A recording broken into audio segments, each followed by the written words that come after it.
లక్ష్మి ఐసీయూలో ఉండగా జాను చూడడానికి వస్తుంది. లక్ష్మి బెడ్ దగ్గరికి వెళ్ళి లక్ష్మిని చూస్తూ అమ్మా నన్ను క్షమించమ్మా అంటూ లక్ష్మి గుండెలపై వాలిపోయి లక్ష్మిని వాటేసుకుంటుంది. నన్ను క్షమించమ్మా అంటూ వెక్కి వెక్కి ఏడుస్తూ నేను బ్రతికే ఉన్నా కూడా అందరి దృష్టిలో చనిపోయిన దానిలాగా మిగిలిపోవాల్సి వచ్చిందమ్మా, నన్ను క్షమించమ్మా, అనుక్షణం నన్ను రక్షించి నాకు తోడుగా ఉండాల్సిన నా భర్తే ఒక రాక్షసుడిలాగా మారిపోయాడమ్మా, అందుకే నేను అజ్ఞాతవాసం చేస్తున్నానమ్మా అంటూ కన్నీళ్లు పెట్టుకొని తన గోడంతా లక్ష్మికి చెప్తూ ఉంటుంది జాను.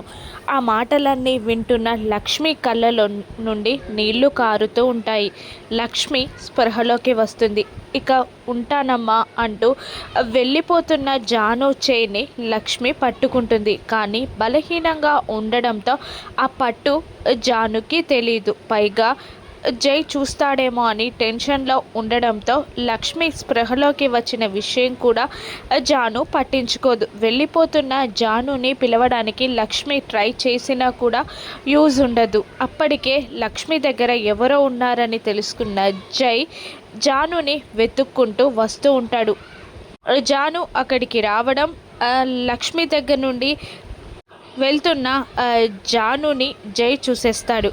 జాను అని జై పిలుస్తాడు. అక్కడే నిలబడిపోతుంది జాను. వెనకాల నుండి జై వస్తూ ఉండగా భయంతో వణుకుతూ ఉంటుంది జాను.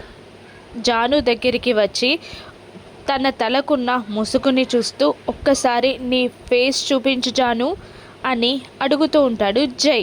భయంతో వణుకుతూ చేతిలో ఉన్న హాస్పిటల్ ఫైల్ని తన ముఖానికి అడ్డుగా పెట్టుకుంటుంది జాను.